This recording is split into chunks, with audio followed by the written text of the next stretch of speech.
जय हिंद। आप सभी को, आप सभी का हमारे YouTube चैनल पर बहुत बहुत स्वागत है। हमारी 15 प्रश्नों की श्रृंखला लगातार चल रही है, जिसमें हिंदी साहित्य से संबंधित महत्वपूर्ण प्रश्न रखे जा रहे हैं, जो परीक्षा की दृष्टि से बेहद ही महत्वपूर्ण है। और आशा करती हूँ कि आपको 15 प्रश्नों की श्रृंखला पसंद भी आ रही होगी।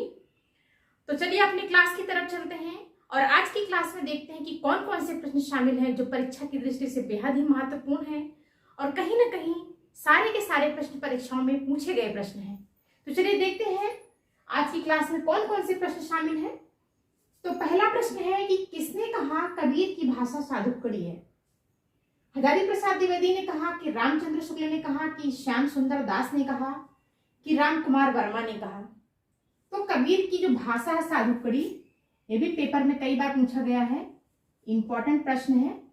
तो कबीर की भाषा साधुकड़ी है, वो रामचंद्र शुक्ल ने कहा था कि कबीर की भाषा जो है वो साधुकड़ी है, क्योंकि कबीर पर जो है कहा जाता है कि नाथों और सिद्धों का असर था इनके ऊपर, इसलिए रामचंद्र शुक्ल ने इनकी भाषा को साधुकड़ी माना है। और हजारी प्रसाद ने इनको क्या कहा है? इनको कहा है वाणी का डिक्टेटर, वाणी का डिक्टेटर। और श्याम सुंदर दास ने इनकी भाषा को क्या कहा है? पंचमेल खिचड़ी, पंचमेल खिचड़ी कहा है। राम कुमार वर्मा का ऐसा कोई कमेंटमेंट नहीं है इनको लेकर के। तो इस तरह से हमारा पहला प्रश्न जो है वो कंप्लीट हुआ और पहले प्रश्न में हमारे 3 प्रश्न बन गए कि हजारी प्रसाद द्विवेदी ने इनको वाणी का डिक्टेटर कहा, रामचंद्र शुक्ल ने इनको साधुकड़ी भाषा नाम दिया इनकी भाषा को, और श्याम सुंदर दास ने इनकी भाषा को क्या कहा? पंचमेल खिचड़ी कहा। हमारा दूसरा प्रश्न है कि कबीर को वाणी का डिक्टेटर किसने कहा? अभी हम लोगों ने ऊपर देखा कि हजारी प्रसाद द्विवेदी ने कबीर को क्या कहा? वाणी का डिक्टेटर कहा है। तो इसमें भी हमारा कौन सा ऑप्शन सही है? दूसरा वाला ऑप्शन सही है। हजारी प्रसाद द्विवेदी ने कबीर को क्या कहा है? वाणी का डिक्टेटर कहा है। तो 2 क्वेश्चन हमारे कंप्लीट हो गए। तीसरा प्रश्न देखते हैं। हमारा तीसरा प्रश्न है कि हरडेवाड़ी और अंगवधु में किसकी वाणी का संकलन है? दादू दयाल का, कि रैदास का, कि रहीम का, कि पीपा का? तो हरडेवाड़ी और अंगवधु में जो है वो दादू दयाल के वाणी का संकलन है। और दादू दयाल के वाणी का संकलन करने वाला जो हरडेवाड़ी है, इसके जो रचनाकार हैं ये कौन है? ये है संत दास और जगन्नाथ दास। कौन? संत दास और जगन्नाथ दास हैं। और जो अंगवधु है, अंगवधु के जो रचनाकार हैं वो कौन है? तो अंगवधु के जो रचनाकार हैं वो है रज्जब अली खां, अली खां है। ये कौन है? ये दादू दयाल के क्या है? शिष्य हैं। क्या है? दादू दयाल के शिष्य हैं। और दादू दयाल की वाणी का जो संकलन इन्होंने किसमें किया? अंगवधु में किया। और हरडेवाड़ी में संत दास और जगन्नाथ दास ने दादू दयाल की वाणी का संकलन किया है। दादू दयाल की कहानी कुछ कबीर के जैसी है कि ये भी जो है गुजरात में साबरमती नदी में पाए गए थे। और जैसे कबीर दास जो है वो भी एक नदी में ही पाए गए थे, वैसे दादू दयाल भी क्या है? एक नदी में ही पाए गए थे। तो इस तरह से दोनों लोगों की जो कहानी है वो काफी हद तक मिलती जुलती है। हमारा दूसरा प्रश्न है कि कबीर का जन्म कहाँ हुआ? लहरतारा, संत कबीर नगर, काशी की प्रयाग? तो कबीर का जो जन्म है वो किस में हुआ है? लहरतारा में हुआ है, क्योंकि कबीर जहाँ पाए गए थे वो लहरतारा नाम का एक तालाब था, इसलिए कबीर का जो जन्म स्थान है वो लहरतारा ही माना जाता है। और इनको पालने वाले कौन थे? नीरू नीमा थे। और इनकी 2 जो बच्चे थे, एक का नाम क्या था? कमाल था, और दूसरे का नाम क्या था? कमादी था। तो इस तरह से जो है कबीर का जन्म लहरतारा में हुआ था। और ये जो है इनका जन्म लहरतारा में हुआ था। और लहरतारा जो स्थान है वो क्या है? वो एक तालाब का नाम था, और उसी के नाम पर जो है इनके जन्म का नाम दे दिया गया है। और ये जो संत कबीर नगर है ये इनके जन्म स्थान है। और संत कबीर नगर में क्या है? मगहर। मगहर। ये क्या है इनका? इनका मृत्यु स्थान है, मृत्यु स्थान। इसको नोट कर लीजिए।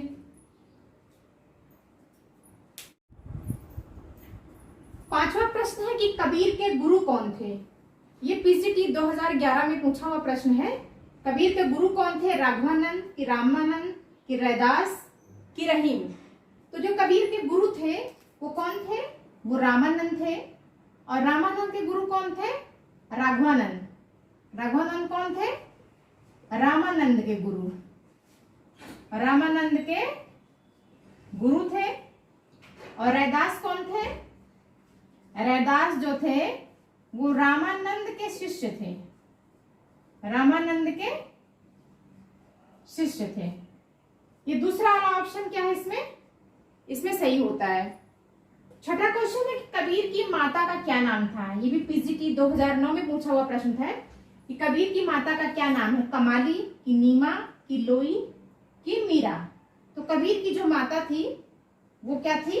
नीमा थी। इनके पिता जो थे वो नीरू थे, यानी कि अली नाम था इनके पिता का।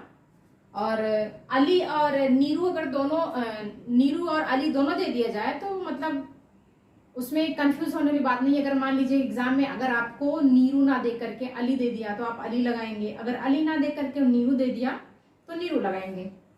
और जो कमाली थी वो कबीर की क्या थी? पुत्री थी। और लोई क्या थी? वो कबीर की क्या थी? पत्नी थी। इस तरह से हमारे 6 क्वेश्चन हो गए। 7वें क्वेश्चन को देखते हैं। 7वां प्रश्न है कि कबीर की भाषा को पंचमेल खिचड़ी किसने कहा? रामकुमार वर्मा ने, कि आचार्य रामचंद्र शुक्ल ने, कि डॉक्टर श्याम सुंदर दास ने, कि हजारी प्रसाद द्विवेदी ने? तो अभी हमने जब क्लास की शुरुआत की थी तो उस समय हमने बताया था कि कबीर की भाषा को पंचमेल खिचड़ी के नाम से किसने कहा था? डॉक्टर श्याम सुंदर दास ने क्या कहा था? कबीर की भाषा को पंचमेल खिचड़ी कहा था। हजारी प्रसाद ने क्या कहा था? वाणी का डिक्टेटर कहा था। और आचार्य रामचंद्र शुक्ल ने क्या कहा था? साधुकड़ी कहा था। आचार्य रामचंद्र शुक्ल ने कहा था साधुकड़ी कहा था। 8वां क्वेश्चन है कि सबसे अधिक पढ़े लिखे संत कौन थे? मलुकदास, कबीरदास, सुंदरदास कि पलटूदास? तो सबसे अधिक जो पढ़े लिखे संत थे वो कौन थे? सुंदरदास थे। ये सबसे अधिक पढ़े लिखे भी थे और सबसे अधिक सुंदर भी थे। जैसे इनका नाम सुंदरदास था वैसे ये सुंदर भी थे। और जितने भी संत थे सभी संतों में सबसे ज्यादा पढ़े लिखे माने जाते हैं। ये प्रश्न भी पेपर में कई बार पूछा गया है। और ये सभी आज की क्लास में जितने प्रश्न हैं सब परीक्षा की दृष्टि से बेहद ही महत्वपूर्ण है, क्योंकि जितने भी प्रश्न हमने रखे हैं सभी पेपरों में पूछे हुए प्रश्न हैं। और बोल सकते हैं कि आज की जो क्लास है वो कबीर स्पेशल है, क्योंकि हमने कबीरदास से संबंधित जितने भी महत्वपूर्ण प्रश्न हैं उन सारे प्रश्नों को हमने उठाया है। क्योंकि अक्सर देखा गया है कि जब भी टीजीटी पीजीटी का एग्जाम हुआ है तो कहीं ना कहीं कोई पेपर अगर छूटा होगा तो छूटा होगा, नहीं तो सभी पेपरों में कम से कम एक क्वेश्चन कबीर को लेकर के उठाया ही जाता है। इसलिए हमने सोचा आज की क्लास में क्यों ना कबीर स्पेशल कर दें और कबीरदास से संबंधित जितने भी महत्वपूर्ण प्रश्न हैं उनको आज की क्लास में शामिल किया जाए। तो हमारा 8वां क्वेश्चन हो गया कि जो है सबसे अधिक सुंदर संत कौन थे? सुंदरदास थे। और ये क्या थे? सुंदर भी थे। क्या थे? सुंदर भी थे। और इनका नाम भी क्या था? सुंदरदास था। तो 10वां प्रश्न है कि चमत्कारी संत के नाम से कौन जाना जाता है? मलुकदास की सुंदरदास, कबीरदास की रैदास? तो चमत्कारी संत के नाम से कौन जाना जाता है? मलुकदास जाना जाते हैं, क्योंकि इनको जो है एक बार कहा जाता है कि एक बार इन्होंने क्या किया था, कोई जहाज पानी में डूब रही थी और इन्होंने क्या किया था, नदी के किनारे खड़े होकर के भी उन्होंने क्या किया, अपने चमत्कार से उस जहाज को जो है डूबने से बचा लिया था। इसलिए चमत्कारी संतों में शामिल किए जाते हैं। और इनकी एक जो कहावत है बहुत ही प्रसिद्ध है कि अजगर करे न चाकरी और पंछी करे न काम, दास मलूका कह गए सबके दाता राम। ये इनकी बहुत ही प्रसिद्ध पंक्ति है और परीक्षा की दृष्टि से बेहद ही महत्वपूर्ण है और परीक्षा में पूछी भी गई है। तो इसको जो है, इसमें कौन सा ऑप्शन सही है? पहला ऑप्शन सही है, मलुकदास हैं, चमत्कारी संत के नाम से मलुकदास जाने जाते हैं। 10वां प्रश्न है कि दादू दयाल के शिष्य का क्या नाम था? धर्मदास कि रज्जब अली खां कि कबीर कि मीराबाई? तो अभी हमने जो है प्रश्न उठाया था जो है इसी क्लास में कि दादू दयाल के जो शिष्य थे उनका क्या नाम था? उनका नाम था रज्जब अली खां, क्योंकि दादू दयाल की बाड़ी का संकलन इन्होंने किसमें किया है? अंगवधु नाम से। क्या? अंगवधु के नाम से इन्होंने क्या किया है? संकलन किया हुआ है। और ये दादू दयाल के क्या है? ये दादू दयाल के शिष्य हैं। दादू दयाल के क्या है? शिष्य है रज्जब अली खां। धर्मदास किसके शिष्य हैं? कबीर के। कबीर के हैं। और कबीर किसके शिष्य हैं? रामानंद के। और मीराबाई किसके शिष्य हैं? रैदास की। जितने भी प्रश्न हैं सभी परीक्षाओं में बने हुए प्रश्न हैं कि धर्मदास कबीर के शिष्य का क्या नाम है और क्या बोलते हैं रामानंद के शिष्य का क्या नाम है, रैदास किसके गुरु थे, या मीराबाई के शिष्य कौन, मीराबाई के गुरु कौन थे। इस तरह से जो है प्रश्न बने हुए हैं और सभी प्रश्न जो है इसमें परीक्षा की दृष्टि से जो है बहुत ही महत्वपूर्ण और पूछे भी गए प्रश्न हैं ये। तो 10 प्रश्न हमारे कंप्लीट हो गए। 10 इन प्रश्नों को नोट कर लीजिए। हम अपने 11वें प्रश्न की तरफ चलते हैं। 11वां प्रश्न है कि कबीर भी, बाज भी, कपोत भी, पपीहा भी किसकी लिखी पुस्तक है? डॉक्टर धर्मवीर की, कि डॉक्टर रघुवंशी की, कि रामलाल जी की, कि धर्मदास की? तो कबीर भी, बाज भी, कपोत भी, पपीहा भी, ये बहुत ही प्रसिद्ध पुस्तक है। और ये जो पुस्तक है वो किसकी है? डॉक्टर धर्मवीर की है। धर्मवीर क्या है? ये कबीर के दलित लेखक। क्या है? दलित लेखक है। कबीर के दलित लेखक है। 12वां प्रश्न है कि कबीर ग्रंथावली किसकी रचना है? डॉक्टर श्याम सुंदर दास की है, कि धर्मदास की है, कि युगलानंद की है, तो और हजारी प्रसाद द्विवेदी की है। तो कबीर ग्रंथावली जो है ये डॉक्टर श्याम सुंदर दास की रचना है। पहला वाला ऑप्शन सही होता है। हजारी प्रसाद द्विवेदी का भी है। कबीर की बाड़ी का संकलन जो है वो कबीर नाम से ही है। किस नाम से? कबीर नाम से है। और संत कबीर की साखी नाम से है। संत कबीर की साखी, क्योंकि संत कबीर एक दृष्टि जो है वो यदुवंशी की रचना है और ये युगलानंद की संत कबीर की साखी है। तो इसको आप नोट कर लीजिए। फिर हम अपने 13वें प्रश्न की तरफ चलते हैं।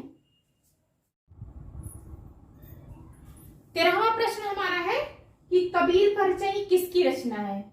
रहीम की है, कि धर्मदास की है, कि अनंत दास की है, कि रामलाल की है?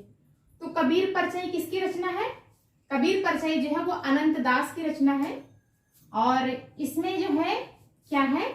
इसमें सिकंदर लोदी के द्वारा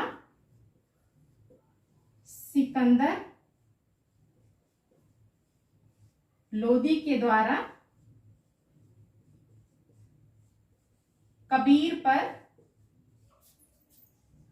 पर किए गए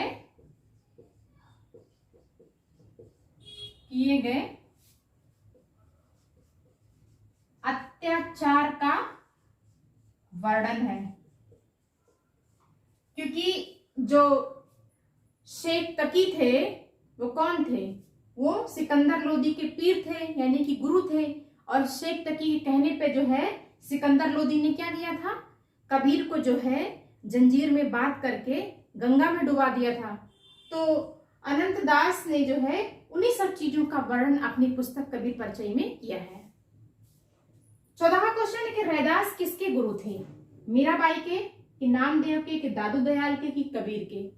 तो जो रैदास थे वो मीराबाई के गुरु थे। ये बहुत ही महत्वपूर्ण प्रश्न है और जहां तक मुझे याद है कि जब एलटी का एग्जाम हुआ था 2018 में, शायद पूछा हुआ प्रश्न है ये, मुझे अच्छे से याद नहीं है, पर मुझे ऐसा लग रहा है कि एलटी में ये प्रश्न पूछा गया था। और वैसे भी ये प्रश्न बहुत इंपॉर्टेंट है क्योंकि कई टीजीटी और पीजीटी में भी बहुत बार पूछा हुआ प्रश्न है ये। तो 14 प्रश्न हमारे कंप्लीट हुए, इनको नोट कर लीजिए। हम अपने आखिरी प्रश्न की तरफ चलते हैं, 15वें प्रश्न की तरफ। हमारा 15वां प्रश्न है कि रैदास के गुरु कौन थे? राघवानंद थे कि रामानंद थे कि नाभादास थे कि रहीम थे? तो रैदास के जो गुरु थे वो कौन थे? वो रामानंद थे। दूसरा वाला ऑप्शन इसमें सही होता है। रैदास रामानंद के कितने शिष्य थे? 12 शिष्य थे। और 12 शिष्यों में जो है एक शिष्य कौन थे उसमें से? रैदास भी थे। और इन सबका जो है उल्लेख कहाँ किया गया है? नाभादास की रचना है क्या? भक्तमाली। भक्तमाली नाभादास की रचना है। और इसमें क्या है? इसमें जो है रामानंद के 12 शिष्यों का क्या है? उल्लेख है।